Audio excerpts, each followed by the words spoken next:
attention messieurs, parce qu'on attend dans quelques instants. Donc, nous allons avoir la réponse à toutes ces questions. Emmanuel Macron va-t-il dissoudre oui ou non intervention du président de la République donc au soir de cette élection européenne.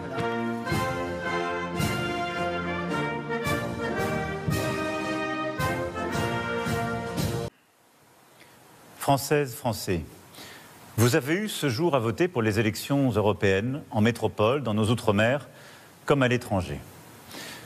Le principal enseignement est clair. Ce n'est pas un bon résultat pour les partis qui défendent l'Europe, dont celui de la majorité présidentielle. Les partis d'extrême droite, qui ces dernières années se sont opposés à tant d'avancées permises par notre Europe, qu'il s'agisse de la relance économique, de la protection commune de nos frontières, du soutien à nos agriculteurs, du soutien à l'Ukraine, ces partis progressent partout sur le continent. En France, leurs représentants atteignent près de 40% des suffrages exprimés. Pour moi qui ai toujours considéré qu'une Europe unie, forte, indépendante et bonne pour la France, c'est une situation à laquelle je ne peux me résoudre. La montée des nationalistes, des démagogues, est un danger pour notre nation, mais aussi pour notre Europe, pour la place de la France en Europe et dans le monde. Et je le dis alors même que nous venons de célébrer avec le monde entier le débarquement en Normandie, et alors même que dans quelques semaines, nous aurons à accueillir le monde pour les Jeux Olympiques et Paralympiques. Oui, l'extrême droite est à la fois l'appauvrissement des Français et le déclassement de notre pays. Je ne saurais donc, à l'issue de cette journée, faire comme si de rien n'était. À cette situation s'ajoute une fièvre qui s'est emparée ces dernières années du débat public et parlementaire dans notre pays. Un désordre qui, je le sais, vous inquiète, parfois vous choque, et auquel je n'entends rien céder.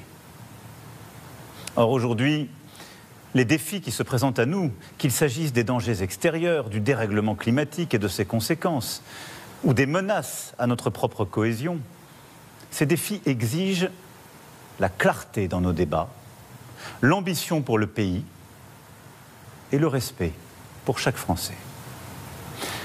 C'est pourquoi, après avoir procédé aux consultations prévues à l'article 12 de notre Constitution, j'ai décidé de vous redonner le choix de notre avenir parlementaire par le vote. Je dissous donc ce soir l'Assemblée nationale. Je signerai dans quelques instants le décret de convocation des élections législatives qui se tiendront le 30 juin pour le premier tour et le 7 juillet pour le second. Cette décision est grave, lourde, mais c'est avant tout un acte de confiance. Confiance en vous, mes chers compatriotes, en la capacité du peuple français à faire le choix le plus juste pour lui-même et pour les générations futures. Confiance en notre démocratie. Que la parole soit donnée au peuple souverain, rien n'est plus républicain. Cela vaut mieux que tous les arrangements, toutes les solutions précaires. C'est un temps de clarification indispensable. Confiance en la France, qui face à la rudesse des temps sait toujours s'unir et résister pour dessiner l'avenir et non se replier ou céder à toutes les démagogies. Dans les prochains jours, je dirai l'orientation que je crois juste pour la nation.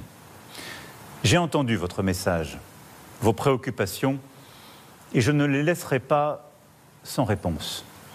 Et vous me connaissez, le goût de l'avenir, celui du dépassement, de la fédération, continueront de nourrir ce projet. Mais en ce moment de vérité démocratique, et alors même que je suis le seul responsable politique à n'avoir aucune échéance électorale personnelle en 2027, soyez certains d'une chose. Ma seule ambition est d'être utile à notre pays que j'aime tant. Ma seule vocation est de vous servir. Je sais pouvoir compter sur vous pour aller massivement voter les 30 juin et 7 juillet prochains. La France a besoin d'une majorité claire pour agir dans la sérénité et la concorde. Être français est toujours se hisser à la hauteur des temps quand il l'exige. Connaître le prix du vote et le goût de la liberté, agir, quelles que soient les circonstances, en responsabilité. C'est au fond choisir d'écrire l'histoire plutôt que de la subir. C'est maintenant. Vive la République. Vive la France. Voilà, c'est fait. Le président de la République française vient d'annoncer ce soir la dissolution de l'Assemblée nationale. On n'attendait pas la prise de parole et énormément, n'attendaient pas une annonce pareille. C'est vraiment un coup de tonnerre politique ce soir, avec un calendrier qui est déjà fixé. Le 30 juin prochain, le premier tour. Le 7 juillet, le second tour de ces élections. Les Français sont appelés à retourner aux urnes. Il ne faut pas faire comme si de rien n'était, a justifié le président de la République qui parle de confiance, de clarification. Je vous ai entendu, tente-t-il de dire, aux électeurs français, Jean-Baptiste.